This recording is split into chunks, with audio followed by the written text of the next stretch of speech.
Hush, streets breathe, lights blur. Night rain, steady on the glass. 2 steps, don't let the shadows pass. New name folded like a note. Keep low, keep the heartbeat close. Eyes down, vanish in the swirl. Who will call your name? The other Lotus Girl, blooming in a world of steel and pearl. Episode 9. The Border. 21 months earlier. A container. Somewhere in China.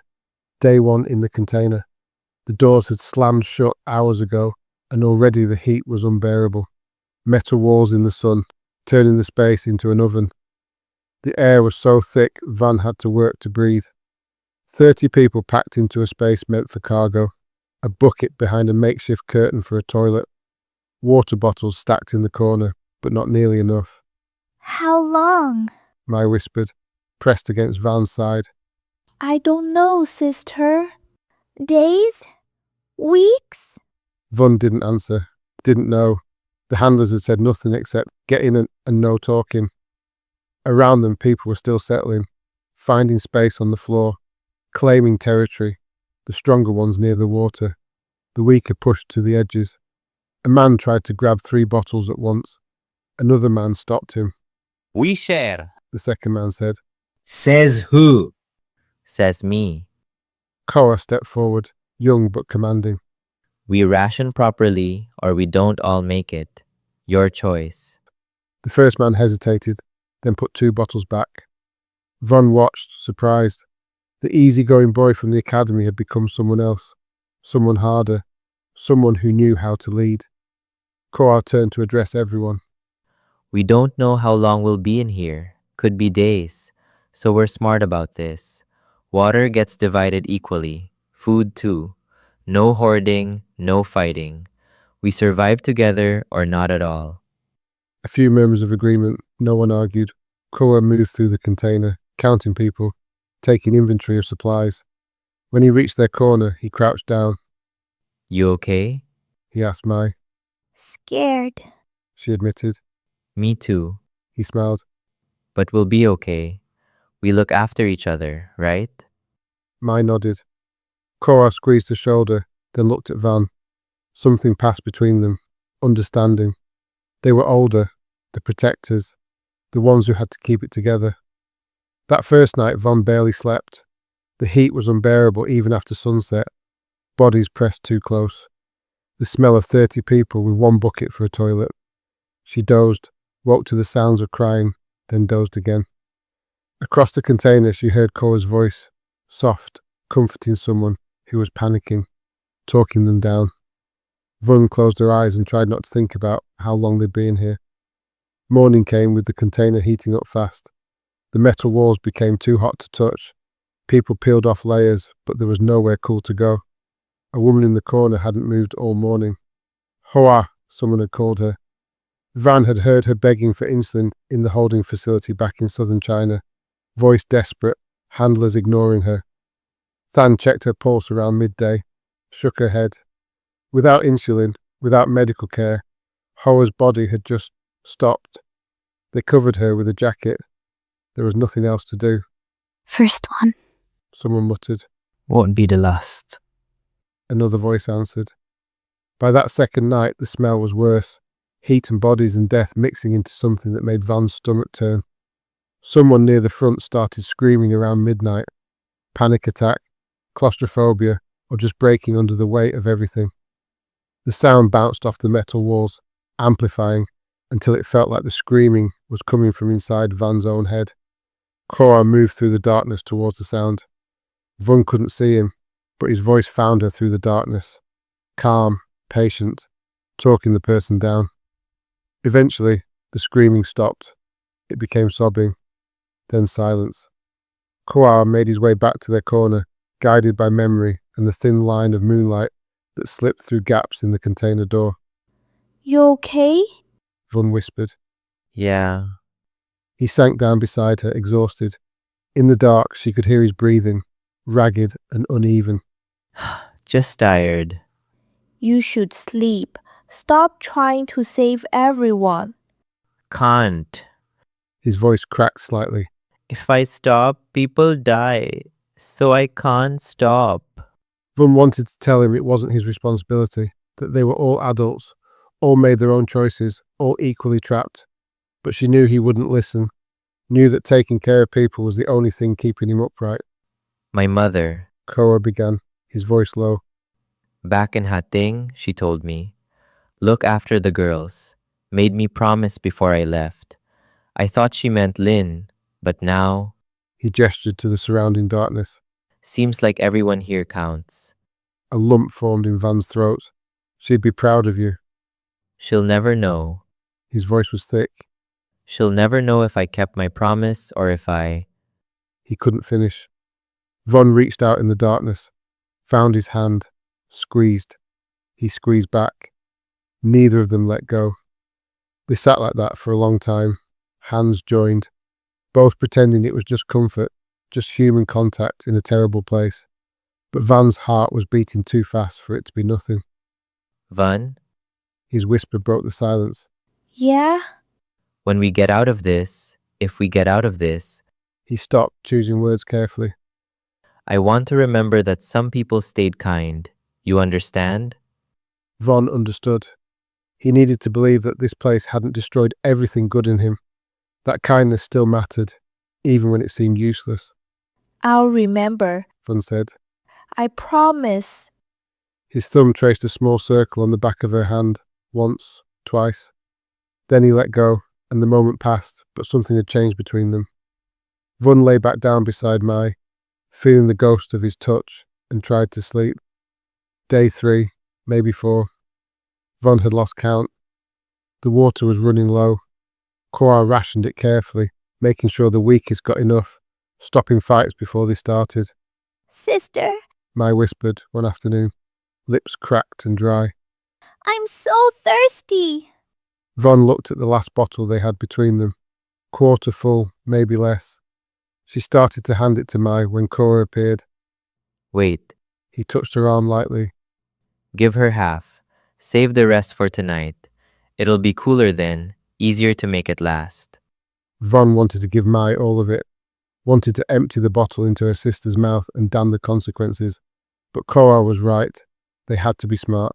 She helped Mai drink half, watched her sister's throat work, tried not to think about how thin she'd become. Khoa moved on to Lynn, who was curled up against the wall, barely conscious. He tilted water into her mouth, patient, careful. Come on, sister. Small sips. That's it. Than appeared beside Von, watching him work. He's kept us alive. She whispered. Gives half his water to Lynn every time. Doesn't think anyone notices. Von looked across at Khoa, crouched beside his sister, murmuring comfort in Vietnamese. His shirt was soaked through with sweat, his face was gaunt, but his hands were steady. Something shifted inside her. Recognition. He was good. Under all this pressure, all this fear, he was trying to be good. Day 5 in the container. The water was gone, completely. The last bottle had been emptied that morning, divided among the weakest, and now they had nothing left but spit and hope. Hoa's body had started to smell worse. The heat amplified it, making it impossible to ignore. People pressed as far from the corner as they could, but the container was small and there was nowhere to go. Someone tried to force the door open around midday. A young man Van didn't know, driven mad by thirst and heat and the smell. He threw himself against the metal, screaming, begging, clawing at the seal. 3 others had to drag him back. He fought them, wild, incoherent. Finally, Khoa sat on him, held him down, talked in his ear until he stopped thrashing. We're close. Khoa said to everyone, to himself, to the air. Must be close now. They wouldn't leave us this long if we weren't close. Von wanted to believe him, but she'd learned that hope was just another way to hurt yourself. Mai had stopped talking that morning, just lay against Van's side, breathing shallow, eyes half closed. Von wet her lips with spit, tried to keep her cool, tried not to think about what happened if the train didn't stop soon. Van, Tan said quietly. your sister. She's fine. Von said, though they both knew it was a lie. Thang was quiet for a moment, then, If she's not fine when the doors open, You carry her. I'll help. We get her out first. Understand? Von nodded, unable to speak around the lump in her throat. The afternoon dragged on, heat pressed down like something alive. People stopped moving, stopped talking, and just existed in the barely there space between conscious and not. Von drifted in and out of something like sleep, dreamed of water, woke to find her mouth drier than before. At some point, Khoa appeared beside her again. He had something in his hand, the last of his water, Van realized, the bit he'd been saving. For Mai. He said, offering it. You need it. Van said. She needs it more. He pressed the bottle into Van's hand. Please. Van looked at him. His face was grey with exhaustion and dehydration. His lips cracked and bleeding, but his eyes were steady. She took the bottle, tilted it into Mai's mouth. Her sister's throat worked weakly, swallowing the precious drops. Thank you. Von whispered. Khoa nodded and moved away before she could say anything else. Von watched him go. Something huge and terrifying unfurled inside her. She was falling for him, despite everything, because of everything, because he gave his last water to her sister without being asked. Mai's eyes fluttered open. Sister? I'm here. Was that Khoa? Yeah. He's nice. Mai's voice was barely there. He takes care of everyone. He does. Do you think Mai paused, gathering strength. he likes me? Von's breath caught. What? He always checks on me, gives me water, smiles. Mai's eyes were half closed, but there was something hopeful in them. He's kind to me, more than the others. Her stomach clenched. Mai thought. She thought Khoa was interested in her romantically. Thought his kindness meant something. It didn't, He's kind to everyone. Von said carefully. But especially to me, I can tell. Mai smiled slightly. When we get to London, maybe he and I. She trailed off, too tired to finish, but the implication hung in the air between them. Von should correct her. Should tell her Khoa was just being protective, that he treated Mai like a little sister, that there was nothing romantic in his attention.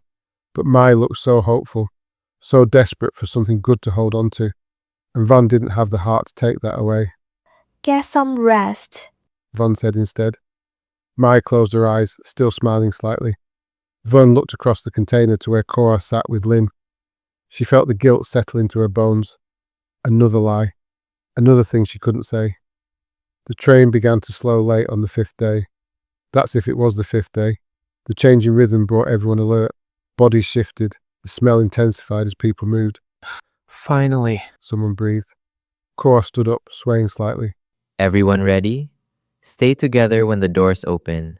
Don't run, don't panic. We move as a group. who made you boss? A big man in the corner said, but without real challenge. Even he'd accepted Khoa's authority by now. You want to be in charge? Khoa asked. Go ahead. I'm tired. The man looked away. The train stopped with a final shudder, silence. Then voices outside. Chinese, Van thought. Sister? Mai whispered, fear sharp in her voice. Stay close. Van said. She looked at Khoa across the container. He nodded once, understanding without words. Whatever happened next, they'd face it together. Footsteps rang on metal, getting closer. The container door slowly opened. Light hit them like a physical blow. Van threw her arm up, squinting against the sudden brightness. Grey daylight flooded in, carrying with it air cooler than the oven they had been breathing. Out! Quick! A voice barked in broken English. Move! Move! They stumbled towards the door, legs cramping after days of stillness. Vun kept her hand on my shoulder, guiding her, making sure she didn't fall. She stepped out onto a loading platform and nearly collapsed. Her legs didn't want to hold her. The world spun, too big, too bright, too real, after days in the dark. Northern China, she presumed. The air was different here, cooler, drier. Mountains visible in the distance through industrial haze. Behind them, someone shouted in Mandarin. Van turned to see a handler climbing into the container. He emerged seconds later, face twisted in disgust, shouting at the others. Than translated quietly. Someone's dead inside. He's angry they didn't check earlier. but not angry enough to care. The handler made a note on his clipboard and gestured to two others. They pulled Khoa's body out and laid it beside the tracks like rubbish. Mai flinched against her as nausea rose in her throat. No ceremony, no acknowledgement, just a body that had become inconvenient. Don't look. Khoa said quietly, moving to block Lin's view, but his eyes met Van's over his sister's head. In them, she saw the same horror she felt. This was what they were to these people. Cargo. Some cargo got damaged in transit. They were herded towards vans, counted like inventory. The handler with the clipboard barely looked at their faces, just ticked boxes and moved on. Van looked back once at the container. 5 days in that metal box, 5 days of heat and thirst and death. And this was just the beginning. The factory was worse than the container in different ways.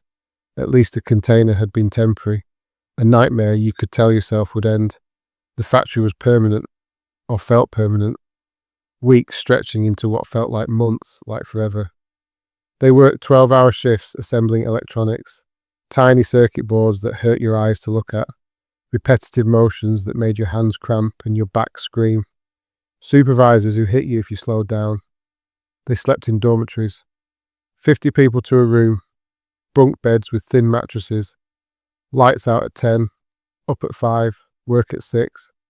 The food was better than the container at least. Rice and vegetables twice a day, enough to keep you working, but never enough to feel full. 3 weeks. Tan said one evening, lying on her bunk. We've been here 3 weeks. Von had lost count. Days blurred together.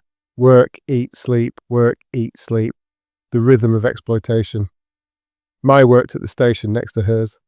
Von watched her constantly, making sure she was okay, making sure no one touched her, making sure she ate her full ration. Khoa worked across the floor. Von caught glimpses of him throughout the day. His hands moved quickly over circuit boards. His face was tight with concentration. Sometimes he'd look up and find her looking. He'd smile, quick and private, and warmth spread through her despite everything. They found moments. Brief, stolen, dangerous. Late at night when everyone was asleep, they'd meet in the corridor outside the bathrooms. Stand close but not touch him. Whisper in the dark. How's Mai? He'd ask. Surviving.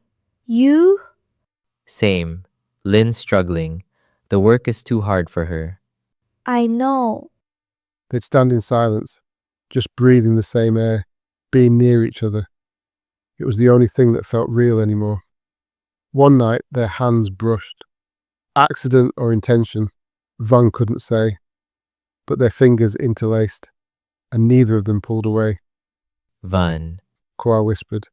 Don't. She said, though she didn't know what she was stopping him from saying. When we get out of this, We won't.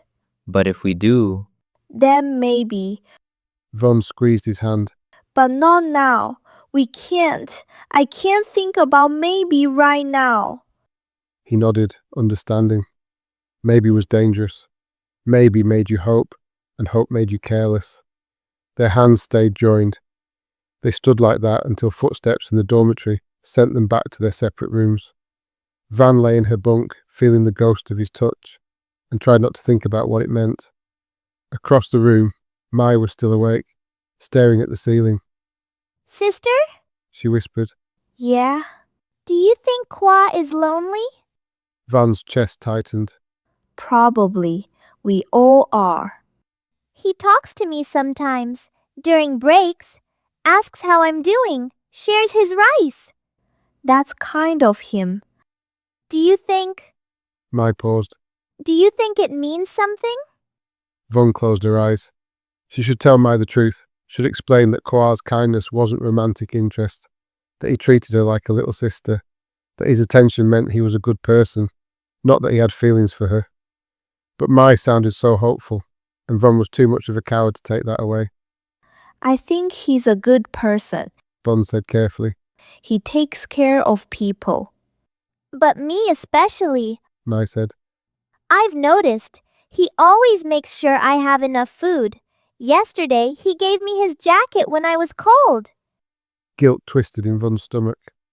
Khoa probably did pay special attention to Mai. because Vun had asked him to watch out for her, because he was trying to protect the youngest of their group, not because he was interested, Get some sleep. Vun said. Mai was quiet for a moment, then, I think maybe when we get to London, I'll tell him how I feel. Vun's throat closed up. May, you're only 16. 17 soon. She sighed. I know it's silly. I know we're just trying to survive right now. But maybe having something to hope for isn't bad. Maybe it helps. She rolled over and soon fell asleep. Van lay awake for hours, feeling like the worst person alive. She was falling for Khoa while her sister built fantasies about him. She was stealing moments with him in the dark, while Mai dreamed about a future that would never happen.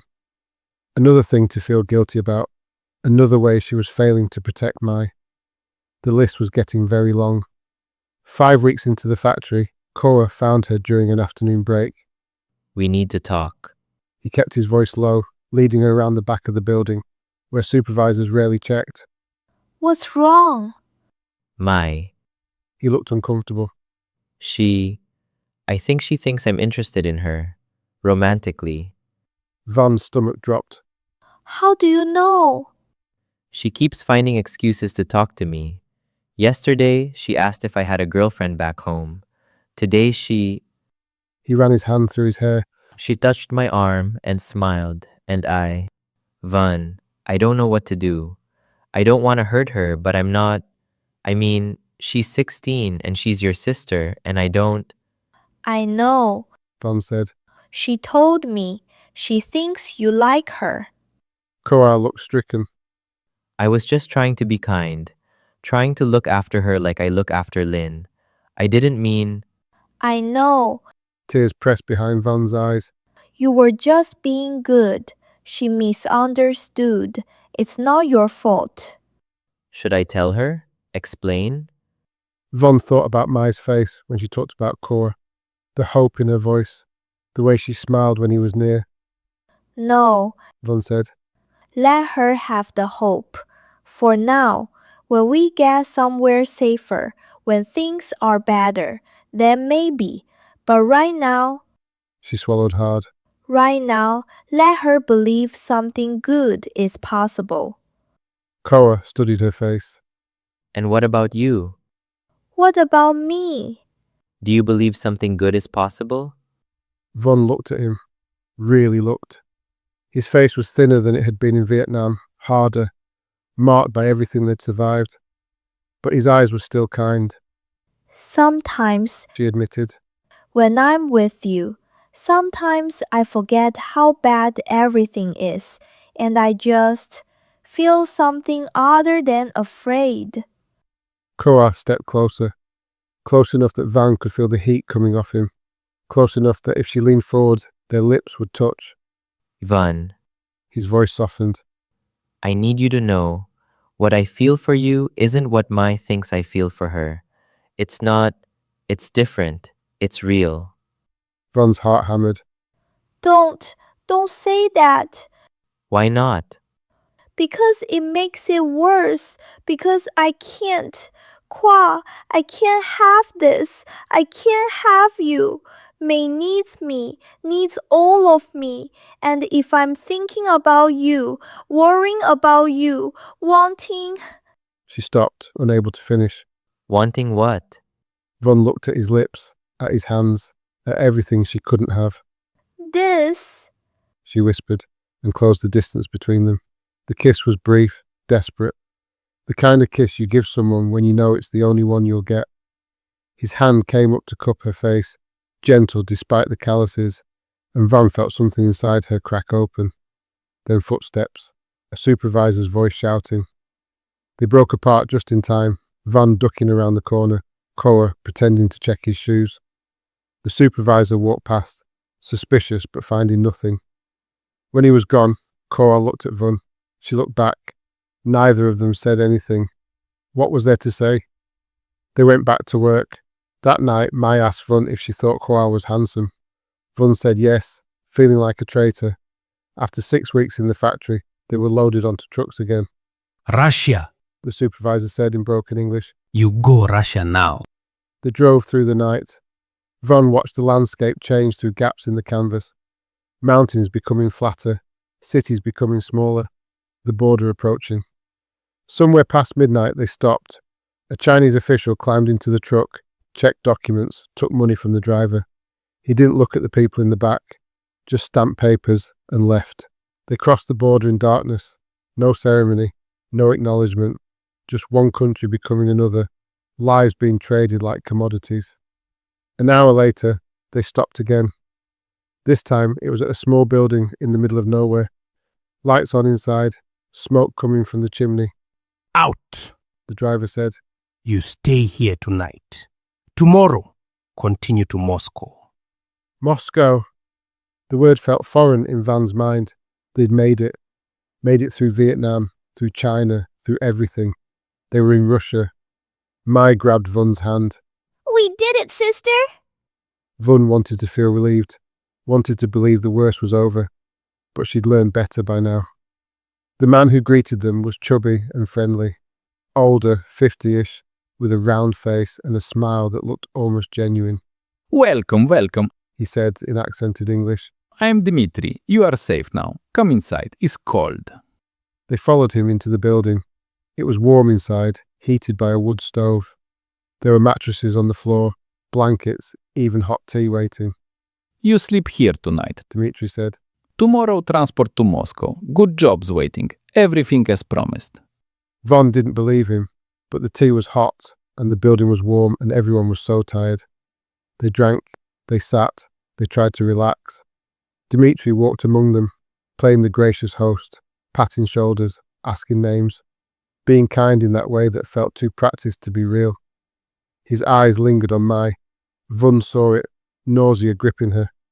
Beautiful girls. Dmitri said, looking at Mai, then Lin. Very beautiful. You will do well in Moscow. Mai smiled shyly, not understanding the weight behind his words. After they'd eaten, after everyone had settled onto mattresses, Dmitri clapped his hands. One more thing. He said, smile still in place. Tonight you sleep here, free. But nothing is truly free, yes? Small payment for my hospitality. One of you, for the night. Keep me company. His eyes found Mai again. You, the young one, you come with me. The room went silent. Mai's face went white. What? It's simple. Dmitri said, still smiling. One night, you stay with me. Tomorrow, everyone continues to Moscow. No problem. Von was standing before she realized she'd moved. No. Dmitri's smile didn't change. No? She's 16, just a child. You can't. Cannot? Dmitri's voice stayed friendly, but something cold entered his eyes. I give you food, give you warmth, give you shelter. I can ask for a small payment. It's fair. It's not fair. It's... Then you go back outside, all of you. Freezing night, no Moscow, no jobs, nothing. He shrugged. Is your choice. Von's mind searched for options. They couldn't go back outside, couldn't survive the cold, couldn't go anywhere. They were trapped. I'll go. Von said. The words came out before she'd fully decided, but once they were said, she couldn't take them back. Dmitri studied her. You? Instead of her, I'm older. I'll do it. Just leave her alone. Mai grabbed Van's arm. Sister, no! It's okay. Von said, though nothing was okay. It's just one night. Then we head to Moscow. It's fine. Of course it wasn't fine. Would never be fine. But what choice did she have? Dmitri considered, then nodded. Fine, you come. Room upstairs, now. Von followed him to the stairs on legs that didn't want to work. Behind her, Mai was crying. Khoa was trying to comfort her. Thang was watching Vun with an expression that said she'd seen this coming. The room upstairs was small.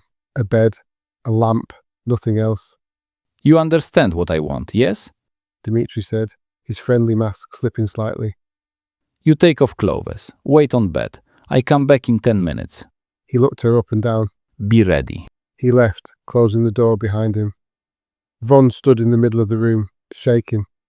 She wanted to run, wanted to scream, wanted to disappear entirely. But there was nowhere to go, nothing to do but obey. Her hands trembled as she started unbuttoning her shirt. Each button felt impossible, each movement taking all her willpower. She'd gotten her shirt off and was reaching for her trousers when she heard footsteps on the stairs. Too soon. It hadn't been 10 minutes. She wasn't ready. The door handle turned. Vun's breath caught, hands frozen on her waistband. Get up. Vun looked up in shock. Than stood in the doorway, holding a dressing gown. Not Dmitri. Thang, What? Put this on. Than said, tossing her the gown. Then leave. I don't understand. Dmitri is waiting in his room. I told him you're getting ready, that I'd bring you. Than's face was calm, professional, like she'd done this 1,000 times before. But I'm going instead. So, get dressed and leave. Now. No, Than said. I can't let you. You can, and you will. Than started unbuttoning her shirt. I worked at a karaoke bar in Hanoi for 3 years. I know what keep me company means.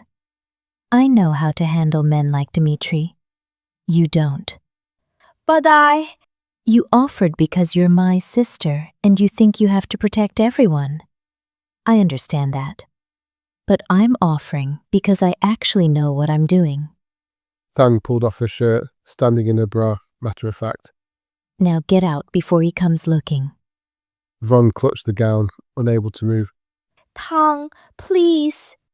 Please what? Please let you go in there and get hurt because you don't know what you're doing? Please let you take this on when I can handle it? Than's voice was sharp now.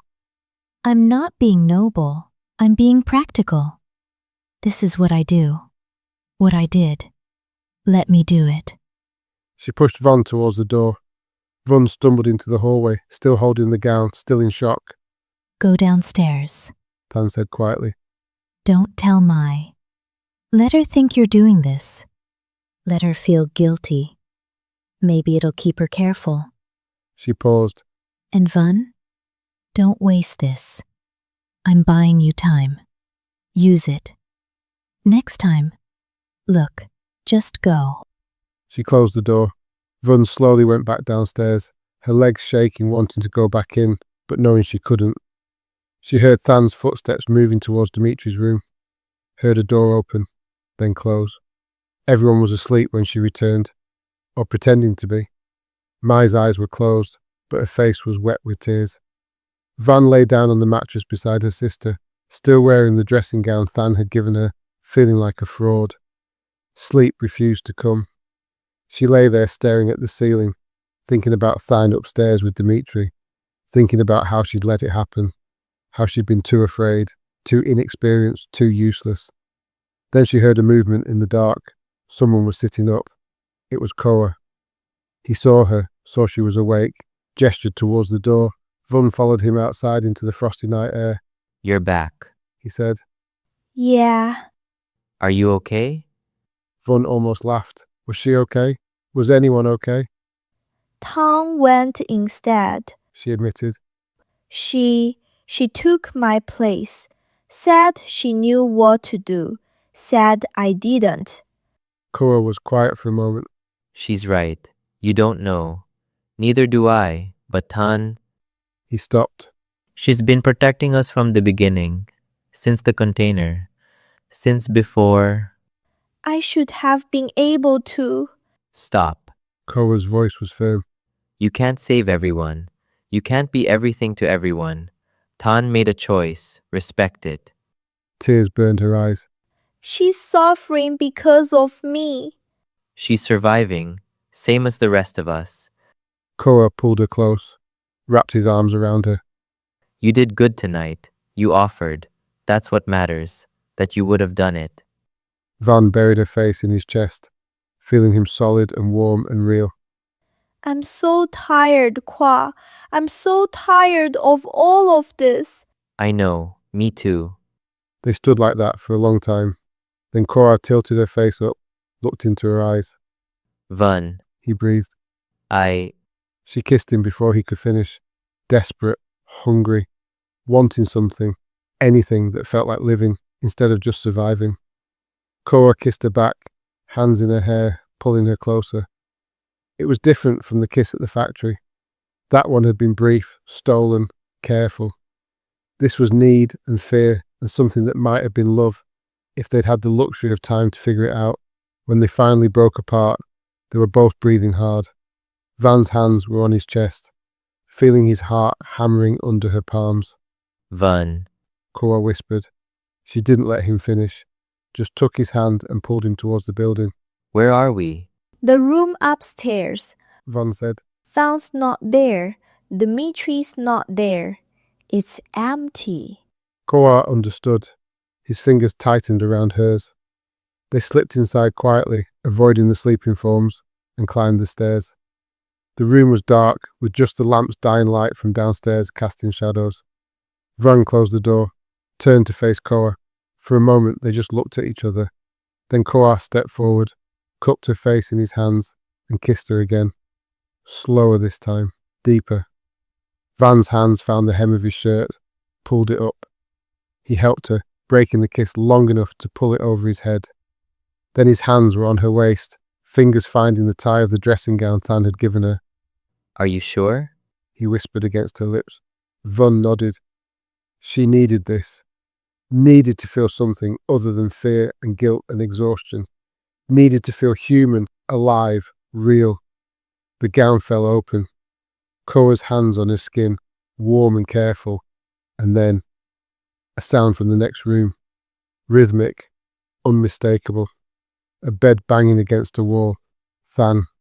Van froze. Khoa's hands stilled on her waist. The sound continued. Steady, relentless. The sound of Than suffering while they... I can't. The words barely escaped her lips as she pulled away. I can't. She's in there because of me, and I'm... Her voice failed. Pulling the gown closed, wrapped her arms around herself. Khoa picked up his shirt and put it back on. His face was understanding but devastated. Van, Don't. She was crying now, couldn't stop. Don't tell me it's okay. Don't tell me I deserve to be happy because she's suffering and I was about to... The bed kept banging, kept reminding them. Khoa pulled her close, held her while she cried, offering her comfort. Just two people trying to survive. They stood like that, holding each other, listening to the sound of Than's sacrifice. When it finally stopped, Van pulled away. You should go downstairs before someone notices. come with me. In a minute. I need a minute. Khoa kissed her forehead once, gently, and left her alone in the room. Van sank onto the bed where she'd almost let Dmitri touch her, where Than had stopped him, where she'd almost found something beautiful with Khoa before guilt ruined it. She sat in the dark, feeling the weight of everything, and understood with perfect clarity. She couldn't have both, couldn't protect Mai and have happiness, couldn't keep her sister safe and let herself love Khoa. Every moment of joy came with a price paid in someone else's suffering. When she finally went back downstairs, Khoa was lying on his mattress, eyes open, staring at the ceiling. Their eyes met across the room, held. Neither of them smiled. Tomorrow they'd start the journey to Moscow. Tomorrow the nightmare would continue. Tomorrow she'd keep surviving, keep protecting Mai, keep trying to be something other than broken. But tonight she'd learnt something new. Learned that even moments of beauty came with a price. That every kiss was stained with someone else's suffering. That love and guilt were tangled so tight you couldn't have one without the other. Outside, the Russian winter pressed against the windows, cold and endless and waiting. But inside, the six of them were still breathing, still together, still alive. For now, that had to be enough. Streets breathe. Thanks for listening. If you enjoyed this, please like the episode. New chapters are on the way. Subscribe and turn on notifications so you don't miss the next installment. Want more? Read Janus Origin, Threads of Control. The Other Lotus Girl stands alone, but ties into the Janus Origin universe. The threads connect toward the end. Thanks again for listening. Call your name, the other Lotus Girl, blooming in a world of steel and pearl. The other Lotus Girl, say my name and watch the night unfurl. The other Lotus Girl, I'm the echo you can't drown, the quiet in the world. The other Lotus Girl, Lotus. rise slow, lotus, don't let go. Red to green, but I don't move. Signal waits for a different truth. If we're led, keep me near. If you hear me, pull me clear. The other lotus girl, blooming where the dark unfurls. The other lotus